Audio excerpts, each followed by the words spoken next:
प्रदेश में नई सरकार बनने के बाद मुख्यमंत्री मोहन यादव एक के बाद एक कई बड़े फैसले ले रहे हैं।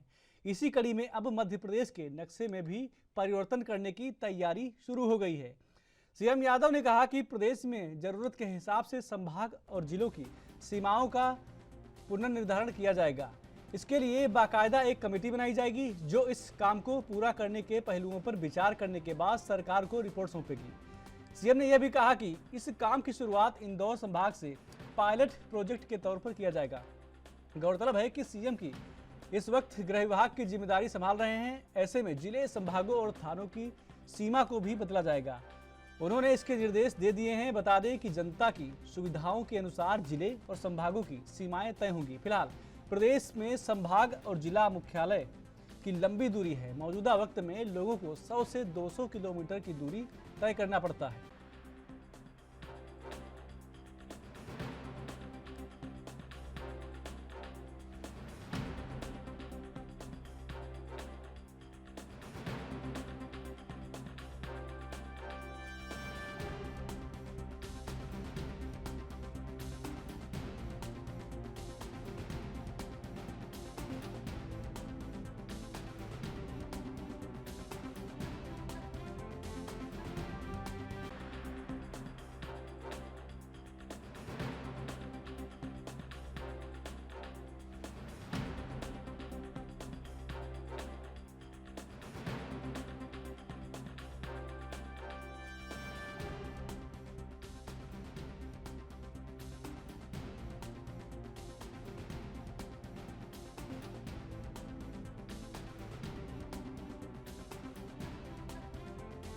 तो आपको बता दें कि प्रदेश में नई सरकार बनने के बाद मुख्यमंत्री मोहन यादव एक के बाद एक कई बड़े फैसले ले रहे हैं। इसी कड़ी में अब मध्य प्रदेश के नक्शे में भी परिवर्तन करने की तैयारी शुरू हो गई है।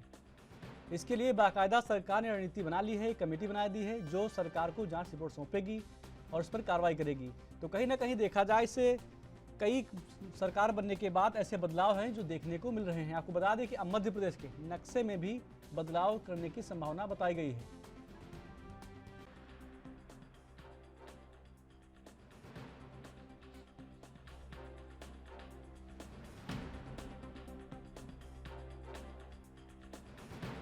और खबर पर ज्यादा जानकारी के लिए हमारे संवाददाता विनीत श्रीवास्तव जुड़ गए हैं। विनीत, अब मध्य प्रदेश के नक्शे को बदलने के लिए तैयारी सरकार की तरफ से की जा रही है, पूरी जानकारी चाहेंगे आपसे। जी, मैं बता दूं आपको कि मध्य प्रदेश के नक्शे में बहुत जल्द बदलाव होने वाला है।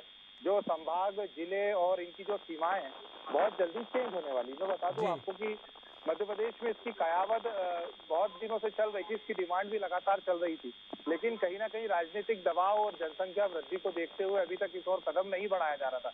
लेकिन जब से मध्य प्रदेश के मुख्यमंत्री मोहन यादव बने हैं, वो कई नीतिगत ऐसे फैसले ले रहे हैं जो अब मध्य प्रदेश की डिमांड हो गए। मध्य प्रदेश क्षेत्रफल के आधार पर देश के बड़े राज्यों में से एक है, लेकिन वहीं अगर जिलों की बात करें और उनके क्षेत्रफल की बात करें, वहीं अगर हम लोग क्या बोलते हैं यहाँ पे जनसंख्या की बात करें, तो कहीं ना कहीं अभी तात्कालीन जो क्षेत्रफल है उसको बहुत ज्यादा दबाव लगातार मध्य प्रदेश में इन क्षेत्रों के आधार पर देखा जा रहा था। मैं बता दूं कि कई जिला मुख्यालय तो ऐसी जगह थे दूर दराज में जहाँ पे एक तहसील से या जो सीमावर्ती गांव है उस जिले का, उससे जाने में तकरीबन 150 से 200 किलोमीटर का एरिया जो है वो उनको फासला जो है वो तय करना पड़ता था। तो ऐसी स्थिति में बहुत दिनों से मांग थी मध्य प्रदेश में जिला मुख्यालय को पास लाने का, और उसका सबसे बड़ा जो तरीका वो यही है कि तहसील की अब सीमाएं फिर से बांधी जाएं, फिर से नापी जाएं, और उसके बाद ब्लॉक के बाद क्या बोलते हैं जिलों की जो सीमाएं हैं उनको फिर से योजनाबद्ध तरीके से नक्शे की जाए। तो इसी ओर मध्य प्रदेश में अब कदम बढ़ रहा है और मोहन यादव ने इसके लिए अफसरों को टाइट कर दिया है कि वो पूरा प्लान बनाकर उसके सामने प्रस्तुत करें कि इसको किस तरीके से लाइन अप किया जा सकता है, किस तरीके से एक जिले में से दो जिले या एक तहसील में से दो तहसील ब्लॉक निकल सकते हैं, या दो जिलों में से किस तरीके से 3 जिलों के लिए रास्ता बनाया जा सकता है। तो कहीं ना कहीं ये एक अच्छी सोच है मुख्यमंत्री की और प्रदेश को आगे बढ़ाने के लिए, और अगर ये होता है तो निश्चित ही जो सरकारी कामकाज है बहुत सुगमता से हो जाएगा। लेकिन इसी के साथ मध्य प्रदेश में एक और चीज जो निकल कर आएगी वो ये आएगी कि मध्य प्रदेश में जितने ज्यादा ऑफिसेस बनकर नए आएंगे उतने ज्यादा कर्मचारियों की डिमांड भी बढ़ेगी, और कर्मचारियों की अगर डिमांड बढ़ेगी तो मध्य प्रदेश में वैसे ही अभी जो फिलहाल स्थिति देखा जाए तो कई विभागों में जो नियुक्तियां होना है उसके लिए कश्मकश लगातार मध्य प्रदेश में कई सालों से देखने को आ रहा है।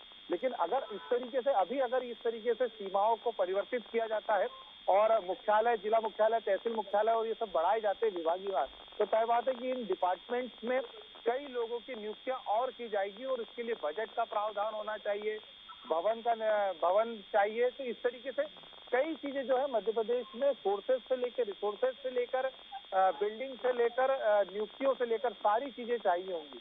तो कहीं ना कहीं मध्य प्रदेश में अगर ये देखा जाए, ये डिसीजन अच्छा है, लेकिन उसको डिसीजन लेने के बाद जो चीजों की जरूरत है उसके लिए मध्य प्रदेश कितना तैयार है या कितना समय उसको तैयार होने में लगेगा, ये एक बड़ा प्रश्न मुख्यमंत्री मोहन यादव के सामने बिल्कुल होगा। श्रीवास्तव जी, आप खबर पर नजर बनाए रखें, आगे बढ़ते हैं। रायपुर में ड्राइवर यूनियन की हड़ताल का आज दूसरा दिन है।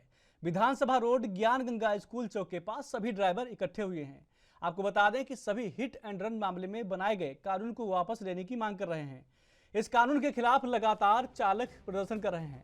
चालक शहर की तरफ से आने वाली गाड़ियों को रोक रहे हैं, साथ ही नारेबाजी भी कर रहे हैं। आंदोलनकारी ड्राइवर्स छोटी गाड़ी, कार समेत आम जनता की गाड़ी को रोक रहे हैं। आपको बता दें कि जबकि स्कूल बस, ऑटो, जीप, सामान ढोने वाली गाड़ियों को रोका जा रहा है।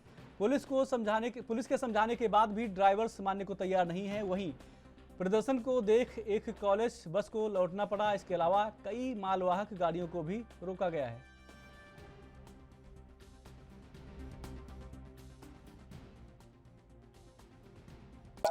हिट एंड रन मामले में सरकार का जो कानून है उसके खिलाफ विरोध प्रदर्शन रायपुर में भी नजर आ रहा है। रायपुर के भाटागांव में मौजूद है, भाटागांव बस स्टैंड में, और यहाँ पर बसों के पहिए थमे हुए नजर आ रहे हैं। 12,000 तकरीबन बसें जो है डेली यहाँ पर आवागमन के लिए आती थी, लेकिन जो है यहाँ पर बसों के पहियों को थाम दिया गया है। कहीं ना कहीं बसों के चालक परिचालक लगातार इस कानून का विरोध करते हुए नजर आ रहे हैं। हमारे इसी कड़ी में हमारे बीच मौजूद है, क्या नाम है भैया आपका? कृष्णा पांडे, ड्राइवर संघ अध्यक्ष, बलौदा बाजार। बलौदा बाजार के अध्यक्ष हैं। किस तरीके से देख रहे हैं जो कानून आया है? ये कानून हम ड्राइवरों के लिए हित में नहीं है। पहली बात तो ये जो कानून में 7 से 10 साल की सजा प्लस 7 से 10 लाख का जुर्माना, एक ड्राइवर मिनिमम बड़ा ले दे करके, क्योंकि हमारा वेतन तो फिक्स है ही नहीं कि जो गवर्नमेंट से हमको वेतन मिलता हो या सेठ हमको एक वेतन देता हो। जो कंडक्टर चोरी का जो वेतन देता है वही हमको मिलता है।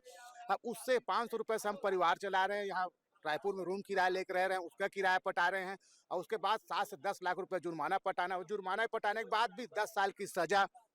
10 साल तक हमारे परिवार को कौन देखेगा, क्या होगा, ये सब का कोई निर्णय नहीं हुआ है। इसी की वजह से हम लोग अनिश्चितकालीन, अब कल तक तो एस्टिमेट दिया गया था, कल तक अगर सरकार नहीं सुनती है तो अनिश्चितकालीन हड़ताल पर रहेंगे।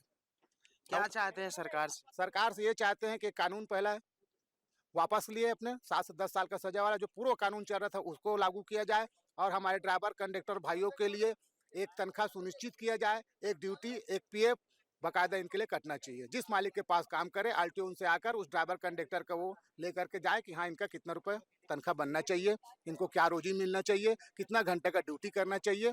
अब ये अर्थव्यवस्था तो आज से देख ही रहे 2 दिन से बिगड़ रही है। जिस प्याज को आप 40 रुपए में लेते थे आज 80 रुपए हो गई है। जो पेट्रोल को आपको 500 रुपए में मिल जाता था, जाके देखिए पेट्रोल टंकी में 100 रुपए का मात्र मिल रहा है, कल वो हो जाएगा 10 रुपए में मिलेगा, 10 रुपए मात्र। आप क्या कहेंगे? सरकार को हम यही कहेंगे कि जो ड्राइवरों के खिलाफ जो काला कानून जो लागू किया है उस कानून को जल्द से जल्द वापस ले। अगर वापस नहीं लेगा तो आज तो हम लोग का आंदोलन का दूसरा दिन है, कल भी जारी रहेगा। कल तक का तो अल्टीमेटम पहले से दिया गया है। अगर कल तक अगर सरकार की तरफ से कोई जवाब नहीं आता है, काला कानून को वापस नहीं लेता है, तो हम लोग अनिश्चितकालीन स्टीयरिंग छोड़ो अभियान में चले जाएंगे। पूरा रोड, डिपो, सब्जी मंडी, बसें सब खड़े हो जाएंगे।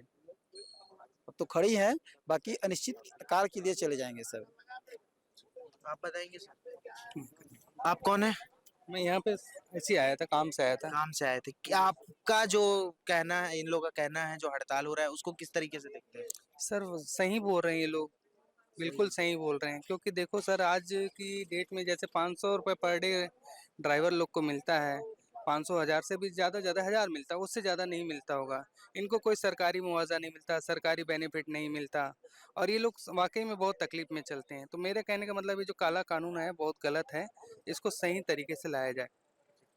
तो ये हमारे साथ मौजूद थे रायपुर के बस परिचालक बस संघ वाले, जिनसे हमने बातचीत की और इनकी समस्याओं को निश्चित तौर पर सुना जाना चाहिए। इनका कहना है कि अगर कल तक जो है इनकी मांगे पूरी नहीं होती है और वो कानून वापस नहीं लिया जाता है तो यह अनिश्चितकालीन हड़ताल पर जाएंगे, जिसका खामियाजा आम जनता को भुगतना पड़ेगा, क्योंकि यात्री अभी भी परेशान हो रहे हैं और लगातार जो है ये परेशानियों का दिक्कत का सामना करते हुए कहीं न कहीं भटकते हुए नजर आ रहे हैं। मेरे सहयोगी दीपेश पटेल के साथ रायपुर, एएनबी न्यूज। छत्तीसगढ़ के बालोद जिले में हृदय स्थल कहे जाने वाले सरदार वल्लभ भाई पटेल मैदान पर विकसित भारत संकल्प यात्रा का आयोजन किया गया। इस अवसर पर हितग्राहियों को केंद्र सरकार की जन कल्याणकारी योजना के अंतर्गत विभिन्न सामग्रियों का वितरण किया गया। कार्यक्रम स्थल में विभिन्न विभागों द्वारा आम जनता को शासन की जन कल्याणकारी योजनाओं की जानकारी प्रदान करने के लिए स्टॉल भी लगाए गए थे, जिसमें संबंधित विभाग के अधिकारियों के द्वारा आम जनता को योजनाओं के संबंध में जानकारी दी गई। इसके अलावा शिविर में स्वास्थ्य विभाग की टीम के द्वारा आम लोगों का स्वास्थ्य परीक्षण कर दवाइयां भी वितरित की गईं।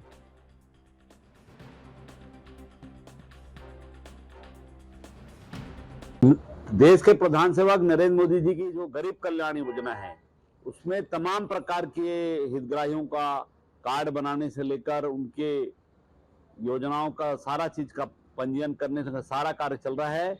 निश्चित रूप से 9 वर्षों में 9.5 वर्षों में नरेंद्र मोदी जी ने जो गरीब कल्याण का काम किया है, चाहे प्रधानमंत्री आवास देने की बात हो, गरीबों के घर में शौचालय बनाने की बात हो, घर घर में नल लगाने की बात हो और हमारे लोगों के स्वास्थ्य अच्छा रहे इसके लिए जो स्वास्थ्य कार्ड बनने वाला है उसकी बात हो, या अभी जो भारत सरकार की एक महत्वाकांक्षी योजना विश्वकर्मा योजना जो चालू हुई है उसके हितग्राहियों का पंजीयन और उसके बारे में योजनाओं के बारे में बताना बहुत विस्तार से चल रहा है। निश्चित रूप से ये हम सब के लिए सौभाग्य का विषय है कि गरीब कल्याण के कार्यक्रम का बहुत नीचे तक और यह पूरे देश भर में चल।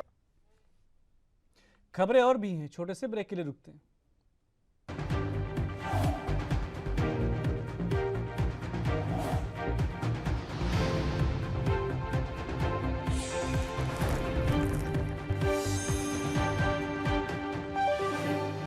ब्रेक के बाद स्वागत है आपका। आप देख रहे हैं मध्य भारत। आगे बढ़ते हैं। ग्राम पंचायत लखनपुर का गौठान भ्रष्टाचार का उदाहरण बना हुआ है, जहां अध्यक्ष और सचिव द्वारा गौठानों के नाम पर लाखों रुपए का घोटाला किया गया है और किसी को कानो कान तक खबर नहीं है। एक और जहां आपको बता दें कि आज तक गौठानों में कभी एक गाय नहीं रही, वहीं दूसरी ओर गोबर खरीदी किए बिना गोबर के नाम से पैसे का आहरण किया गया है। वहीं ग्रामीणों द्वारा मीडिया से बात करते हुए बताया गया कि शासन के गौठान का हमें कोई फायदा नहीं मिला, हम अपने गाय को सड़कों पर चराने को मजबूर हैं। वहीं अब गौठान के नाम पर लाखों रुपए आहरण किए गए, मगर धरातल पर किसी प्रकार के विकास कार्य दिखाई नहीं दे रहे हैं। वहीं अब इस मामले को लेकर बीजेपी के जिला उपाध्यक्ष असीम रॉय का कहना है कि इस मामले में जो भी दोषी होंगे उनके ऊपर कार्रवाई की मांग की जाएगी। कांग्रेस सरकार की विधायक और सरकार की अधिकारी कर्मचारी सरपंच सचिव मिली भगत से करोड़ रुपये घोटाला हर गौठान में किया गया है, जो कि शासन की 14 वित्तीय और रोजगार गारंटी की राशि है, जो सेंट्रल गवर्नमेंट का राशि है, इनके द्वारा निजी स्वार्थपूर्ति के लिए। अब समिति बनाया गौठान की, तो क्या कांग्रेस के कार्यकर्ता को वहाँ का समिति के जो कार्यकर्ता वो भी बने कांग्रेस की कार्यकर्ता। मन के इनके सोच ही था कि हम कैसे भ्रष्टाचार करें, और इस भ्रष्टाचार का जांच अब ईडी का द्वारा भी की जाएगी, क्योंकि उसमें कुछ पैसा खनिज न्यास विभाग का भी लगाया है। और भारतीय जनता पार्टी चुनाव के पहले भी ये बात आई थी और बाद में ये बताया गया था कि उस गौठान का जो करीब हर गौठान में 19 लाख की खर्चा दर्शाया गया है, उस एक एक गौठान को जांच कराया गया और एक एक व्यक्ति को जिस भ्रष्टाचार में लिप्त है सारी व्यक्ति के ऊपर सख्त कार्रवाई करेंगे भ्रष्टाचार को बंद करने के लिए। एक महत्वपूर्ण सवाल है कि यहाँ पे जो एक सचिव है, सचिव की भी भूमिका बहुत संदिग्ध रही, उस पर किस प्रकार की कार्रवाई होगी? इसमें जो संलिप्तता है, चाहे सचिव हो, सरपंच हो, अधिकारी हो, इंजीनियर, उनको सख्त कार्रवाई सभी के ऊपर होगी। मध्य भारत में मेरे साथ इतना ही। देश प्रदेश की तमाम खबरों के लिए देखते रहिए एएनबी न्यूज। नमस्कार।